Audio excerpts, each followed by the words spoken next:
और तमाम जानकारी के साथ ब्यूरो चीफ चेतन सेठ हमारे साथ इस खबर पर लगातार बने हुए हैं, उनका रुख करेंगे। चेतन, देखिए दतिया में जिस तरीके से हिंसा की खबरें सामने आई थी, उसके बाद अब सीएम मोहन यादव डॉक्टर नरोत्तम मिश्रा से मुलाकात कर रहे हैं, पूरे मामले पर चर्चा हो रही है। फिलहाल क्या कुछ तस्वीरें? देखिए, डॉक्टर नरोत्तम मिश्रा मुख्यमंत्री डॉक्टर मोहन यादव से मुलाकात कर रहे हैं। बीजेपी की ओर से उन्हें तलब किया गया था और तलब के बाद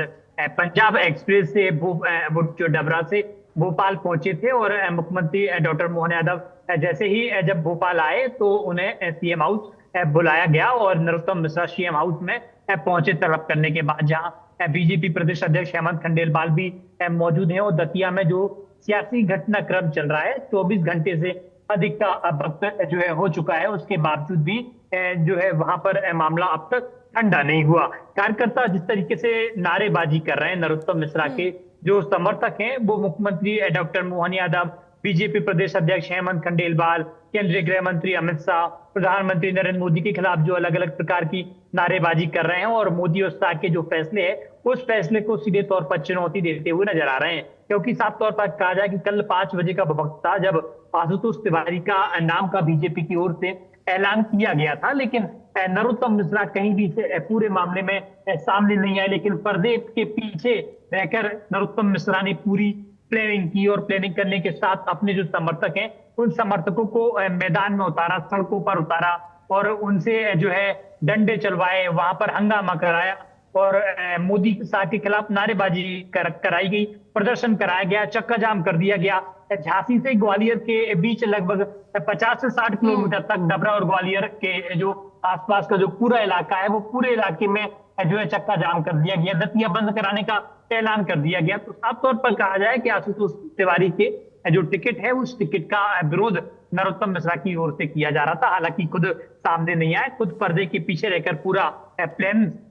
योजना बना रहे थे और कार्यकर्ताओं को आगे कर रहे थे। जो समर्थक थे, बीजेपी जिलाध्यक्ष की ओर से इस्तीफा दिया गया, नगर पालिका अध्यक्ष की ओर से इस्तीफा दिया गया, जनपद पंचायत अध्यक्ष की ओर से इस्तीफा दिया गया, बीजेपी के कई सारे मंडल अध्यक्ष हैं उनकी ओर से इस्तीफा दिया गया और 200 से अधिक तमाम ऐसे लीडर्स हैं मंडल में अलग अलग पदों पर पदाधिकारी हैं, उनकी ओर से इस्तीफे दिलाए गए और राज्य में और केंद्र में एक दबाव बनाने की कोशिश उनके द्वारा की गई कि नरोत्तम मिश्रा का प्रभाव दतिया में है, अगर दतिया से बीजेपी को चुनाव लड़ना है तो नरोत्तम मिश्रा को ही चुनाव में टिकट देना पड़ेगा। ये संदेश देने की कोशिश की गई, यानी कि मोदी और शाह के फैसले को सीधी तौर पर चेतावनी थी और चेतावनी के बाद नरोत्तम मिश्रा को एहसास हुआ जब सीएम हाउस में उनकी तमाम फाइलों को बुलाया गया। पीएचई मिनिस्टर रहते हुए क्या कारनामे उनकी ओर से किए गए,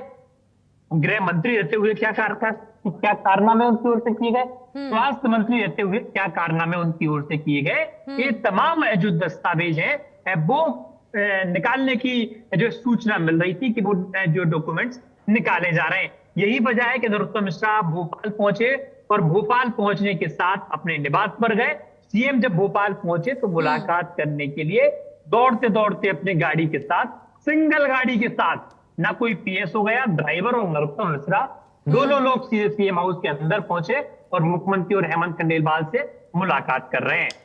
बिल्कुल,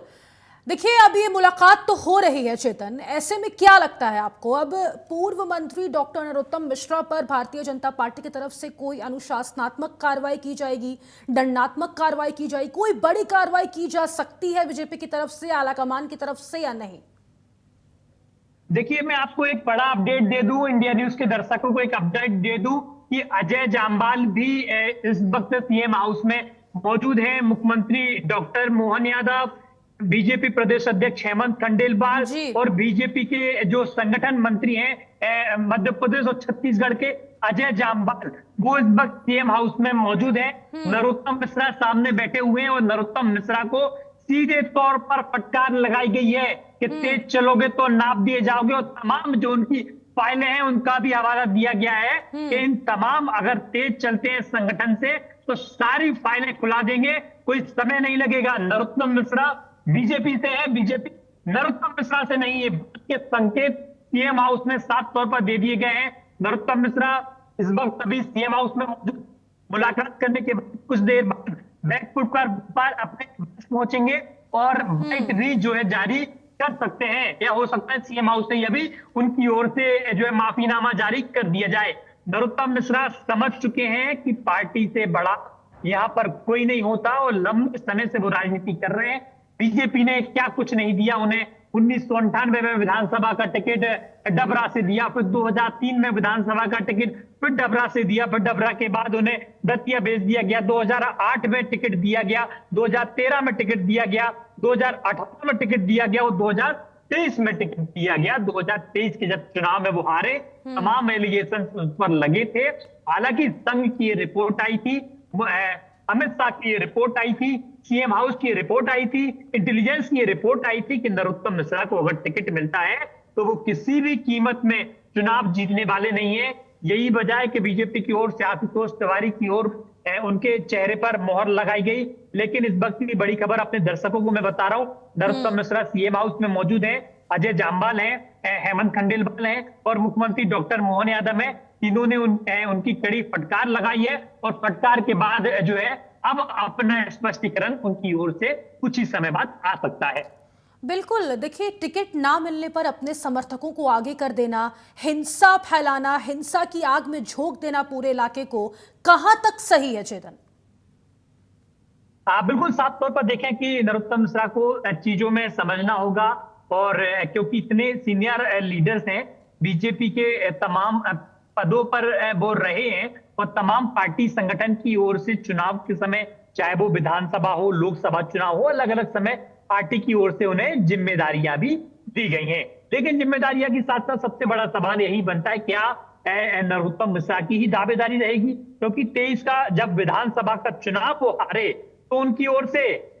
लोकसभा चुनाव के लिए ताल ठोक दी गई। लोकसभा चुनाव में उन्हें टिकट नहीं मिला तो बीजेपी प्रदेश अध्यक्ष बनने के लिए उनकी ओर से ताल ठोकी गई। बीजेपी प्रदेश अध्यक्ष उनकी ओर को नहीं बनाया गया तो जो है राज्यसभा की ओर से ताल ठोकी गई, राज्यसभा उन्हें नहीं भेजा गया। फिर जो है विधानसभा की ओर से ताल ठोक दी गई, अब उन्हें विधानसभा नहीं उतारा गया। विधानसभा चुनाव ना उतारने के पहले उनकी ओर से तमाम इलाके में मैसेजिंग की गई थी कि नरोत्तम को टिकट मिलने वाला है। नरोत्तम 6 महीने पहले से तैयारी कर रहे थे और टिकट के ऐलान होने के पहले से ही उनकी ओर से नामांकन का फॉर्म खरीदा गया था, फॉर्म खरीदा गया और भरने की भी वो तैयारी में थे। तो कहीं ना कहीं पार्टी से तेज चले, पार्टी में मैसेजिंग थी क्योंकि स्थिति ठीक नहीं है अगर नरोत्तम को चुनाव लड़ाते हैं। इंडिया न्यूज बात को लंबे समय से दिखा रहा है, 2 साल से हम लगातार खबरें दिखा रहे हैं कि उन्हें ना लोकसभा मिलेगा, ना राज्यसभा मिलेगा, ना प्रदेश अध्यक्ष मिलेगी, ना उन्हें विधानसभा मिलेगा। तो वही हुआ जो हम इंडिया न्यूज ने दिखाया और अब सीएम हाउस में मुलाकात उनकी हो गई और कुछ देर बाद सीएम हाउस से बाहर निकलने वाले हैं।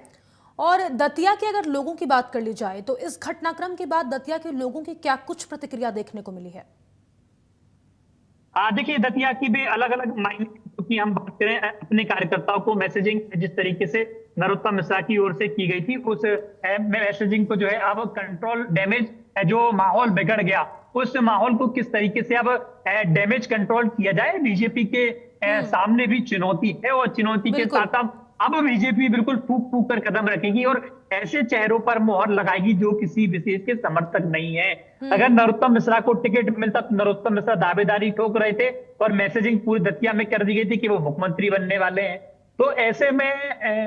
बीजेपी के सीनियर्स जो लीडर्स हैं, सेंट्रल में बैठे जो लोग हैं, वो फैसला ले रहे हैं, वो नए चेहरों को मौका दे रहे हैं और वो नहीं चाहते कि कहीं भी राजनीति का अब एक पावर सेंटर बने। मध्य प्रदेश में ऐसे तमाम राजनीति के पावर सेंटर्स थे, उन पावर सेंटरों को बीजेपी ने जैसे तैसे खत्म किया है कि 2023 का जब विधानसभा चुनाव हुआ था, बीजेपी को कल्पना नहीं थी, बीजेपी को उम्मीद नहीं थी कि उनकी इतनी सीटें आएंगी, लेकिन 163 सीटों पर बीजेपी का जीतना अकेले में बीजेपी का संदेश और संकेत था कि अब बीजेपी को किसी भी चेहरे की आवश्यकता नहीं है। चुनाव होगा मोदी के चेहरे पर, चुनाव होगा शाह के चेहरे पर और चुनाव होगा बीजेपी के लोगों पर। और वही मध्य प्रदेश में हुआ क्योंकि 2023 के विधानसभा चुनाव में बीजेपी ने किसी भी चेहरे का इस्तेमाल नहीं किया था और वो संदेश देने में सफल रही थी और सफल होने के बाद बीजेपी ने बहुमत के साथ जीत भी हासिल की थी। मध्य प्रदेश के इतिहास में पहली बार बीजेपी ने 163 सीटें एक साथ जीती थी और वही वजह है कि बीजेपी नहीं चाहती कि किसी भी इलाके में कोई भी नेता कहीं भी अब बीजेपी का और पावर सेंटर खड़ा हो, जो आने वाले समय में नए लोगों के लिए या पार्टी में बैठे जो बड़े नेतृत्व है उनके लिए चुनौती बने। बिल्कुल, देखिए निश्चित तौर पर इस घटनाक्रम के बाद दतिया के लोगों में ही नहीं, पूरे मध्य प्रदेश के लोगों में, आम जनता में एक गलत संदेश तो गया है। भारतीय जनता पार्टी की तरफ से डैमेज कंट्रोल करने की निश्चित तौर पर कोशिश की जा रही है। कितनी बड़ी चुनौती आगामी दिनों में भारतीय जनता पार्टी के लिए, चेतन?